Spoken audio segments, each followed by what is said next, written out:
ਬੱਚਿਆਂ ਨੂੰ ਪਿਆਰ ਭਰੀ ਸਤਿ ਸ੍ਰੀ ਅਕਾਲ। ਮੈਂ ਡਾਕਟਰ ਦਲੀਪ ਕਾਂਟੀਆ ਐਨਆਰ ਕਲਾਸਿਸ ਤੋਂ ਸਾਰੇ ਬੱਚਿਆਂ ਦਾ ਵੈਲਕਮ ਕਰਦਾ।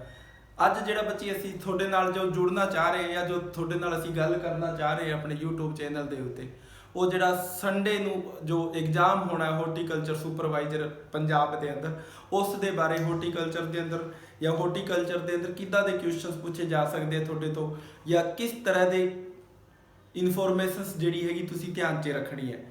ਤਾਂ ਅਸੀਂ ਅੱਜ ਜੋ ਡਿਸਕਸ ਕਰਾਂਗੇ ਬੱਚੇ, ਉਹ ਅਸੀਂ ਡਿਸਕਸ ਕਰਾਂਗੇ ਅੱਜ ਵੈਜੀਟੇਬਲ ਡਿਸਕਸ ਕਰਾਂਗੇ ਵੀ ਵੈਜੀਟੇਬਲ ਤੋਂ ਅਗਰ ਤੁਹਾਡੇ ਤੋਂ ਕੁਐਸਚਨਸ ਪੁੱਛਿਆ ਜਾਊਗਾ ਤਾਂ ਕਿਸ ਟਾਈਪ ਦੇ ਤੁਹਾਡੇ ਤੋਂ ਕੁਐਸਚਨਸ ਪੁੱਛੇ ਜਾ ਸਕਦੇ। ਕਿਉਂਕਿ ਦੇਖੋ ਬੱਚੇ, ਕੋਈ ਵੀ ਕੰਪੀਟੀਟਿਵ ਐਗਜ਼ਾਮ ਅਗਰ ਅਸੀਂ ਦੇਣਾ ਹੈ ਜਾਂ ਕੋਈ ਵੀ ਕੰਪੀਟੀਟਿਵ ਐਗਜ਼ਾਮ ਦੀ ਅਸੀਂ ਅਗਰ ਪ੍ਰਿਪਰੇਸ਼ਨਸ ਕਰ ਰਹੇ ਹਾਂ ਤਾਂ ਉਹਦੇ ਅੰਦਰ ਸਭ ਤੋਂ ਪਹਿਲੀ ਜਿਹੜੀ ਪ੍ਰਾਇਮਰੀ ਰਿਕੁਆਇਰਮੈਂਟ ਆ, ਦੋ ਹੈਗੀਆਂ। ਪਹਿਲੀ ਹੈਗੀ ਟਾਈਪਸ ਆਫ ਕੁਐਸਚਨਸ ਔਰ ਦੂਜਾ ਹੈਗਾ ਲੈਂਗੁਏਜ ਆਫ ਕੁਐਸਚਨ। ਕੁਐਸਚਨ ਦਾ ਲੈਂਗੁਏਜ ਕੀ ਔਰ ਕਿੱਦਾਂ ਦਾ ਕੁਐਸਚਨਸ ਹੈਗਾ। अगर आ दोनों चीज़ा जिस बच्चे ने अंडरस्टूड कर लिया, उस बच्चे का कोई भी कॉम्पीटेटिव एग्जाम के अंदर सिलेक्शन होने तो बिना नहीं रहूगा, वो बच्चा उस एग्जाम से कामयाब होगा। तो अज असी जिस टॉपिक के उत्ते गल करना चाह रहे हो, साडा टॉपिक है वेजीटेबल्स। हुण वेजीटेबल्स के अंदर देखो बच्चे, तुहाडे तो किदां दे क्वेश्चन पूछे जाणगे, स्टैप बाय स्टैप तुसीं चलते जाना हैगा। तो देखो बच्चे, वेजीटेबल्स सब तो पहला जिहड़ा वेजीटेबल तो क्वेश्चन पूछा जाऊगा भी वेजीटेबल की इंपोर्टेंस की हैगी। ठीक है जी। तो वेजीटेबल के अंदर सब तो पहला जो वेजीटेबल्स है वो इंपोर्टेंस पूछा जाऊगा। तब ये कहना भी यार जो वेजीटेबल है इसकी इंपोर्टेंस की है। तो देखो बच्चे, वेजीटेबल्स जो है ना,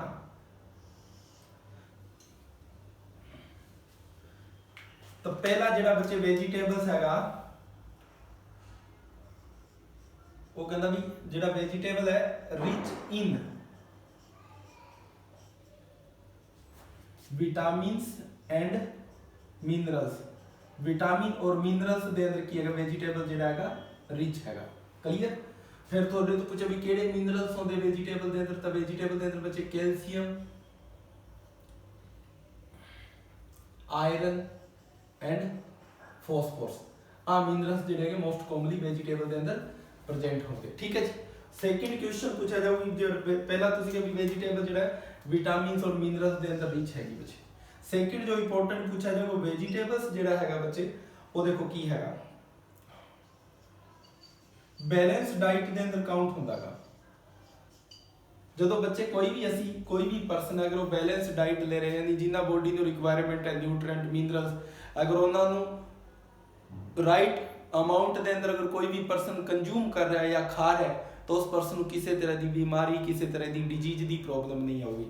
इसलिए बैलेंस डाइट हैगा तो इनू की किया जाता है डिजीज तो बचाता है। तो इसलिए कहते भी वेजीटेबल जो बैलेंस डाइट हैगा और प्रोटेक्टिव फूड हैगा। प्रोटेक्टिव फूड क्यों कहा जाता है बच्चे? क्योंकि different types of disease, different types of problems नु जो हैगा ह्यूमंस, या आप नॉर्मल गल करिए भी ह्यूमंस हेल्थ नु की करदा गा, प्रोटेक्ट करदा है डिफरेंट टाइप्स ऑफ डिजीज तो। ठीक है जी। ਉਹਦੇ बाद वेजीटेबल पहला था बच्चे फूड के अंदर आ गया, तो उसके भी वेजीटेबल जो मिनरल्स और विटामिन का रिच सोर्स है, बैलेंस डाइट से काउंट होता है और प्रोटेक्टिव फूड है। लेकिन बच्चे वेजीटेबल के अंदर एक बड़ी इंपॉर्टेंट, वेजीटेबल के अंदर फैट नहीं होता, जितना मर्जी वेजीटेबल खाओ फैट नहीं होता इसके अंदर। तो क्वेश्चन पूछा जाता है कि वेजीटेबल के अंदर किस चीज़ की या किस न्यूट्रिएंट्स की कमी होती है। तो कहता भी वेजीटेबल्स आर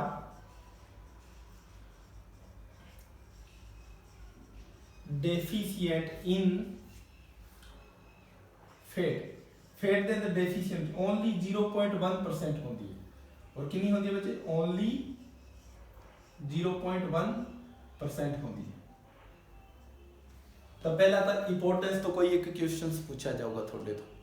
सेकंड जो वेजिटेबल तो जो थोड़े तो क्वेश्चन पूछा, पहला तो बच्चे इंपोर्टेंस हो गया फूड के अंदर।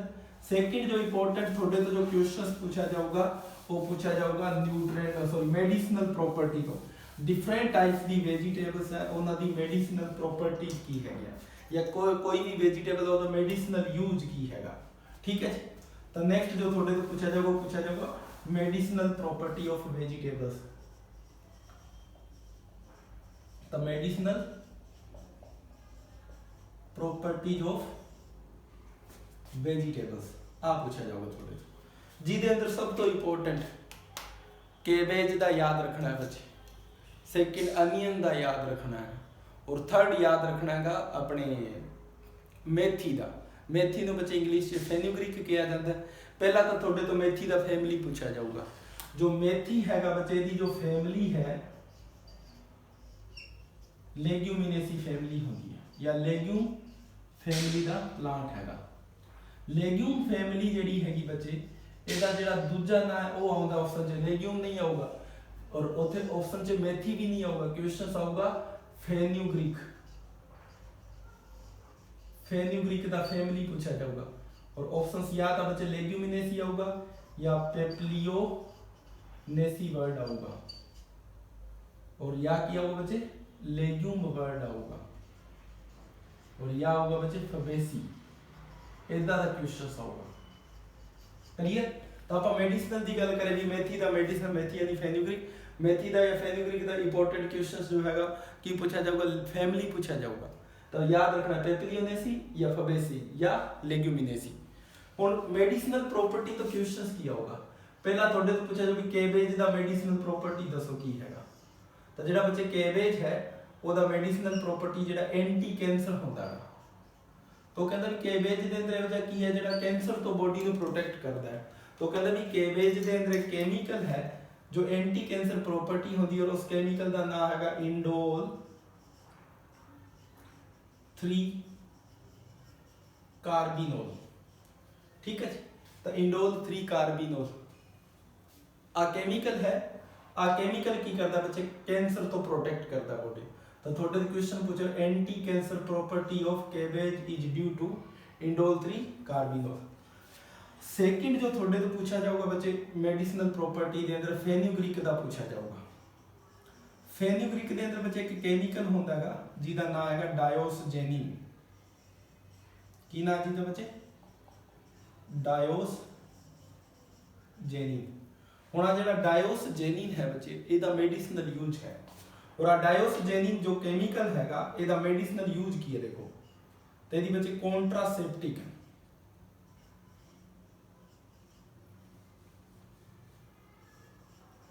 तो कॉन्ट्रासेप्टिक पील्स बनती है जो प्रेगनेंसी ਨੂੰ प्रिवेंट करती है वो मेडिसिनल यूज है ਇਹਦਾ। ਉਹਦੇ बाद बच्चे ਜਿਹੜਾ ਤੁਹਾਡੇ ਤੋਂ ਪੁੱਛਿਆ ਜੋ ਅਨੀਅਨ ਉਹ ਕਹਿੰਦਾ ਵੀ ਅਨੀਅਨ ਦਾ ਮੈਡੀਸਿਨਲ ਯੂਜ ਦੱਸੋ ਕੀ ਹੈਗਾ। ਤਾਂ ਅਨੀਅਨ ਦੇ ਅੰਦਰ ਬੱਚੇ ਕੈਮੀਕਲ ਹੁੰਦਾ ਕੇਟਾਚੋਲ। ਹੁਣ ਜੋ ਕੇਟਾਚੋਲ ਕੈਮੀਕਲ ਹੈ ਆ ਬੱਚੇ ਐਂਟੀ ਫੰਗਲ ਹੁੰਦਾ ਹੈ।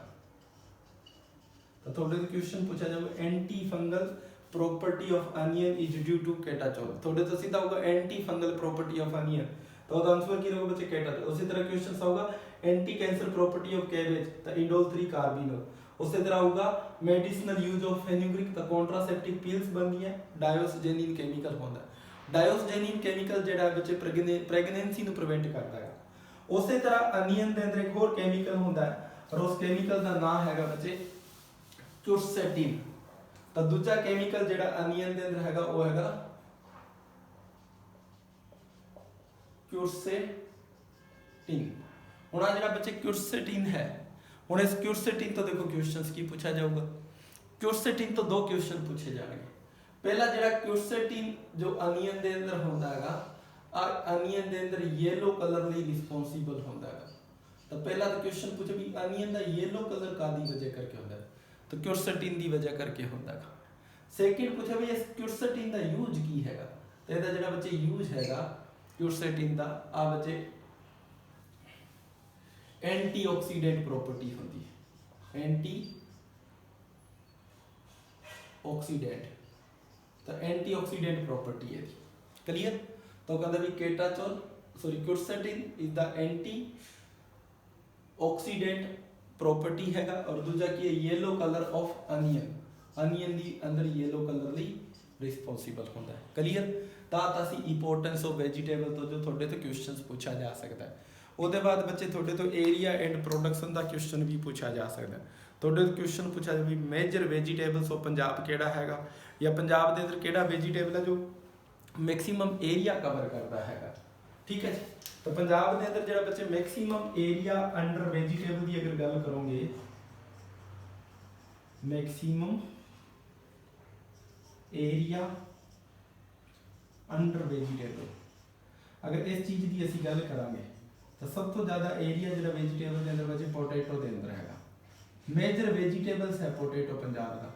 तो दो तरीके नाल क्वेश्चन हो, पहला पूछा मेजर वेजीटेबल्स ऑफ पंजाब दसो केड़ा है, या पूछा भी मैक्सिमम एरिया अंडर वेजीटेबल्स किस क्रॉप के अंडर हैगा। तो पहला क्लियर होया बच्चे कितों क्वेश्चन पूछा जाए थोड़े तो इंपोर्टेंस ऑफ वेजीटेबल तो पूछा जाऊगा क्वेश्चन। सेकंड जो थोड़े तो क्वेश्चन पूछा जाऊगा अपने वेजीटेबल्स के अंदर वो पूछा जाऊगा बच्चे सीड रेट का। हुण सारियां तो सीड रेट याद नहीं कर सकते असीं, तो असीं कि मेन जो इंपोर्टेंट क्वेश्चंस है जिन्हां दे चांसेस बंदे पूछण दे उन्हां दे बारे डिस्कस करांगे। हुण सीड रेट की जदों तुसीं बच्चे क्वेश्चन की गल करोगे तो डिफरेंट टाइप्स ऑफ क्वेश्चंस पूछे जाते सीड रेट तो, ठीक है जी। तो नेक्स्ट थोड़े तो वेजीटेबल तो क्वेश्चन आऊगा सीड रेट ऑफ वेजीटेबल, और ये अंदर बच्चे हम सारी वेजीटेबल्स नहीं है इंपोर्टेड जो थोनू संडे के एग्जाम के अंदर जिस क्वेश्चंस दी मैक्सिमम प्रोबेबिलिटी आन दी भी सीड रेट का क्वेश्चन आऊगा, तो लेकिन आऊगा किस टाइप का, तो सीड रेट ऑफ वेजीटेबल, ठीक है जी, आ पूछा जाऊगा। और सीड रेट ऑफ वेजीटेबल के अंदर सब तो पहला पूछा जाऊगा थोड़े तो ओकरा दा सीड रेट, सेकंड पूछा जाऊगा बच्चे कैरेट दा, थर्ड पूछा जाता बच्चे रेडिस का, उसके बाद फोर्थ पूछा जाता बच्चे लीक का, फिर पूछा जाओ बच्चे टोमेटो का, चिली, ठीक है जी। आ सीड रेट पूछे जाएंगे थोड़े तो। हुण ओकरा दा इंपोर्टेंट है सब तो ज्यादा। उसके बाद थोड़े तो सीड रेट पूछा जाओ अनियन का, आ सीड रेट पूछे जाने। तो सीड रेट ऑफ वेजीटेबल से पहला ओकरा दा याद होना चाहिए, दूजा कैरेट दा, तीजा रेडिस दा, fourth tomato, fifth chilli and sixth onion. अगर इस वेजीटेबल के थोनू सीड रेट याद है तो मैक्सिमम प्रोबेबिलिटी रहती है भी थोड़ा क्वेश्चन जो सही हो सकता है, ठीक है जी। हुण इत्थों देखो बच्चे जिवें आपां सीड रेट की गल करिए तो ओकरा के अंदर दो सीड रेट है। अगर सीधा पूछा जाता सीड रेट ऑफ ओकरा या पूछा जाए सीजन वाइज, क्योंकि ओकरा का जो सोविंग है बच्चे दो सीजन च होंदा है। पहला पूछा जाओ सीड रेट ऑफ ओकरा इन समर सीजन, तो पहला तो पूछा जाऊगा। दूजा पूछा सीड रेट ऑफ ओकरा इन रेनी सीजन, आ दोनों इंपॉर्टेंट है, और जिसके अंदर सब तो ज्यादा इंपॉर्टेंट है रेनी सीजन वाला, ठीक है। तो सब तो ज्यादा इंपॉर्टेंट केड़ा बच्चे रेनी सीजन। तो थोड़े तो पूछोगे सीड रेट ऑफ ओकरा इन रेनी सीजन, आ सब तो ज्यादा इंपॉर्टेंट है, सीधा मेंशन करके पूछूगा, मतलब उसके अंदर पूछूगा भी केड़े सीजन का हैगा। तो रेनी सीजन का इंपॉर्टेंट है, और रेनी सीजन के अंदर ओकरा का जो सीड रेट होता बच्चे 8 to 10 kg पर हेक्टेयर होता है।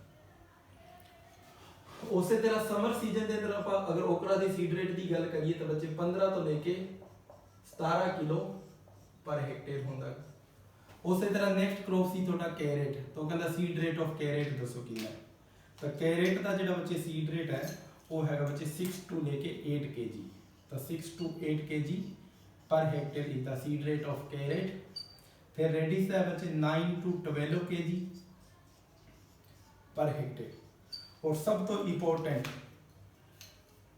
लीक, हुण लीक बच्चे अनियन फैमिली का मैंबर हैगा। अनियन फैमिली मतलब बल्ब फैमिली, जिदे गंढा बनता ना उन्होंने बल्ब फैमिली कहते। और बल्ब फैमिली का मेजर क्रॉप जो अनियन है, तो अनियन फैमिली या बल्ब फैमिली, और उसका नाम होता बच्चे अमाइलिडिएसी। हुण जिहड़ी अमाइलिडिएसी फैमिली के मैंबर है, ठीक है जी, की है तो फैमिली ऑफ अनियन याद रखो पहला था फैमिली ऑफ अनियन, तो आ है बच्चे अमाइलिडिएसी। हुण आ जिहड़ा अमाइलिडिएसी फैमिली है, इस फैमिली के अंदर जो एडिबल पार्ट हैगा वो हैगा बच्चे बल्ब हैगा। की हैगा बच्चे बल्ब हैगा। तो थोड़े तो पूछूगा भी यार जो लीक हैगा अनियन फैमिली का, इसका मतलब एडिबल पार्ट बल्ब होना चाहिए। अनियन फैमिली मतलब अमाइलिडिएसी फैमिली है, तो अमाइलिडिएसी फैमिली है, मतलब इसका एडिबल पार्ट जो की होना चाहिए सी बल्ब होना चाहिए, लेकिन इसका जो एडिबल पार्ट हैगा वो बच्चे लीव्स हैगा। तो पहला पूछूगा एडिबल पार्ट दसो की हैगा, तो डायरेक्ट क्वेश्चन आऊगा कि केड़ा बल्ब फैमिली का मैंबर है जिसका एडिबल पार्ट लीव्स हैगा, ठीक है जी। और दूजा इसका सीड रेट पूछा जाऊगा, तो ਤੇ ਇਹਦਾ ਜਿਹੜਾ ਸੀਡ ਰੇਟ ਹੈ ਬੱਚੇ 5 to लेके 7 kg पर हेक्टेयर हैगा। ठीक है जी। ਉਹਦੇ ਬਾਅਦ ਅਸੀਂ ਕਿਹਾ ਸੀ ਸੀਡ ਰੇਟ ਕਾਹਦਾ ਪੁੱਛਿਆ ਜਾਊਗਾ ਬੱਚੇ ਤੁਹਾਡੇ ਤੋਂ, ਟੋਮੇਟੋ ਦਾ ਪੁੱਛਿਆ ਜਾਊਗਾ। ਤਾਂ ਟੋਮੇਟੋ ਦਾ ਜਿਹੜਾ ਸੀਡ ਰੇਟ ਹੈਗਾ ਬੱਚੇ, ਤਾਂ ਨੈਕਸਟ ਪੁੱਛਿਆ ਜਾਊ ਟੋਮੇਟੋ ਦਾ। ਤਾਂ ਟੋਮੇਟੋ ਦਾ ਹੈਗਾ ਬੱਚੇ 100 ਗ੍ਰਾਮ। ਹੁਣ ਕਈ ਵਾਰ 100 ਗ੍ਰਾਮ ਦੇ ਥਾਂ ਤੇ 125 ਗ੍ਰਾਮ ਆ ਜਾਂਦਾ ਹੈਗਾ। ਤਾਂ ਦੋਨਾਂ ਦਾ ਜੋ ਵੀ ਆਪਸ਼ਨ ਸਾਰਿਆਂ ਦੋਨੋਂ ਸਹੀ ਹੈਗੇ ਵੀ, ਦੋਨੋਂ ਇਕੱਠੇ ਨਹੀਂ ਆਣਗੇ, ਜਾਂ ਤਾਂ ਬੱਚੇ 100 ਗ੍ਰਾਮ ਹੋ ਗਏ ਜਾਂ 120 ਗ੍ਰਾਮ ਹੋ ਗਏ, ਦੋਨਾਂ ਤੋਂ ਕੋਈ ਇੱਕ ਸਿਲੈਕਟ ਕਰੋ, ਤੁਹਾਡਾ ਆਨਸਰ ਸਹੀ ਹੈਗਾ। ਠੀਕ ਹੈ ਜੀ। ਉਹਦੇ ਬਾਅਦ ਨੈਕਸਟ ਸੀਡ ਰੇਟ ਜੋ ਤੁਹਾਡੇ ਤੋਂ ਪੁੱਛਿਆ ਜਾਊਗਾ ਬੱਚੇ, ਉਹ ਪੁੱਛਿਆ ਜਾਊਗਾ ਸੀਡ ਰੇਟ ਆਫ ਚਿਲੀ। ਤਾਂ ਚਿੱਲੀ ਦਾ ਸੀਡ ਰੇਟ ਪੁੱਛਿਆ ਜਾਊਗਾ। ਹੁਣ ਬੱਚੇ ਚਿੱਲੀ ਦਾ ਜਿਹੜਾ ਸੀਡ ਰੇਟ ਹੈ 1.5 kg पर हेक्टेयर ਹੁੰਦਾ। और लास्ट इंपॉर्टेंट सब तो ज्यादा, और वो पूछा जाएगा seed rate of TPS. TPS TPS का फुल फॉर्म बच्चे ट्रू पोटैटो सीड होता है, जिसका सीड रेट है 100 ग्राम पर हेक्टेयर। तो टीपीएस जो है पोटैटो के अंदर यूज किया जाता है। वो कहता टीपीएस मीनस हैगा ट्रू पोटैटो सीड। तो थोड़े तो क्वेश्चन पूछो भी सीड रेट ऑफ टीपीएस या seed rate of potato in TPS दसो, तो कितना होता बच्चे 100 ग्राम होता है। तो कुछ सीड रेट्स है जिन्होंने तो थोड़ा इंपॉर्टेंट क्वेश्चंस कल दे परसों के एग्जाम से मिलूगा। क्लीयर बच्चे। उसके बाद नेक्स्ट वेजिटेबल तो जो थोड़े तो क्वेश्चन पूछा जाऊगा, वो पूछा जाऊगा बच्चे अपने physiological disorder of the vegetables. Different types of physiological disorders आते हैं वेजिटेबल के अंदर। ਹੁਣ ਜਿਹੜੇ different types of physiological disorders है, ਉਹਨਾਂ ਦੇ ਅੰਦਰ क्वेश्चन पूछा भी which types of physiological disorder is caused by, किस ਦੇ ਦੁਆਰਾ ਹੁੰਦਾ ਹੈਗਾ, यानी न्यूट्रिशन की डेफिशिएंसी तो पूछा जाऊगा। और फिजियोलॉजिकल डिसऑर्डर ਦਾ इंपॉर्टेंट क्वेश्चन है, कल ਦੇ एग्जाम 'ਚ पक्का मिलूगा ਬੱਚੇ ਤੁਹਾਨੂੰ। ठीक है जी। ਤਾਂ ਹੁਣ ਜਿਹੜਾ नेक्स्ट जो ਤੁਹਾਡੇ ਤੋਂ वेजिटेबल 'ਚ पूछा जाऊगा, वो पूछा जाऊगा फिजियोलॉजिकल डिसऑर्डर ऑफ वेजिटेबल्स। तो नेक्स्ट आएगा बच्चे physiological disorder of vegetables. Different types of physiological disorders आउंदे डिफरेंट वेजिटेबल दे अंदर, जिहदे अंदर सब तो पहला इंपॉर्टेंट वेजिटेबल्स हैगा पोटैटो, क्योंकि बच्चे पोटैटो का हम सोविंग टाइम चल रहा है, तो पोटैटो का क्वेश्चन पूछा जा सकता है। हुण पोटैटो के अंदर जिहड़ा फिजियोलॉजिकल डिसऑर्डर आउंदे डिफरेंट टाइप्स दे आउंदे बच्चे। तो पहला हैगा पोटैटो बच्चे। ठीक है जी। हुण पोटैटो के अंदर पहला फिजियोलॉजिकल डिसऑर्डर जो है ਉਹਦਾ नाम है बच्चे ग्रीनिंग ऑफ पोटैटो, यानी जिहड़ा पोटैटो हरा हो जाता है, ग्रीनिंग ऑफ पोटैटो। ठीक है जी। पहला पूछो भी ग्रीनिंग ऑफ पोटैटो किहदी वजह करके होंदा है, तो कहंदा भी ग्रीनिंग ऑफ पोटैटो, तो इसदा रीजन की है कि बच्चे डायरेक्ट एक्सपोजर ऑफ सनलाइट। ठीक है। तो डायरेक्ट एक्सपोजर ऑफ सनलाइट, यानी जो ट्यूबर्स है, जिवें सपोज करो आलू हैगा, इनू अगर सूरज की रोशनी डायरेक्ट मिलूगी, अगर इन सनलाइट डायरेक्ट मिल रहा है किनू ट्यूबर्स नू, तो बच्चे हरा हो जाऊगा, की हो जाऊगा ग्रीन हो जाऊगा। तो कहता भी जो ग्रीनिंग ऑफ पोटैटो कादी वजह करके होंदा, तो तुसीं क्या डायरेक्ट एक्सपोजर ऑफ सनलाइट, जिवें बच्चे डायरेक्ट एक्सपोजर ऑफ सनलाइट होगा तो कैमिकल बनूगा जिसका नाम हैगा ड्यू टू सोलेनिन। वो कहता भी जो डायरेक्ट एक्सपोजर ऑफ सनलाइट होगा तो केड़ा केमिकल बनूगा बच्चे, सोलेनिन बनूगा, जो पोटैटो नूं की करूगा हरा करूगा। तो कहता भी कंट्रोल दसो की हैगा, तो बड़ा इंपॉर्टेंट कंट्रोल है, कल्चरल प्रैक्टिसेस है बच्चे। और की करना पैंदा, आलू नूं मिट्टी लानी पैंदी है। तो कहता भी कंट्रोल की है बच्चे अर्थिंग अप हैगा। थोड़े तो पूछा जाऊगी अर्थिंग अप मतलब आलू के अंदर मिट्टी किन्ने दिनों के बाद लगाने, या पूछा जाऊगा टाइम ऑफ अर्थिंग अप, तो किन्ने दिनों के बाद किया जाता बच्चे 40 to 45 डेज आफ्टर सोइंग, यानी बीजन के 40 तो 45 दिनों के बाद। अगर वीक पूछे तो 6 to 7 week after sowing. Clear. Second physiological disorder जो पोटैटो के अंदर आता है बच्चे, उसका नाम हैगा ब्लैक हार्ट।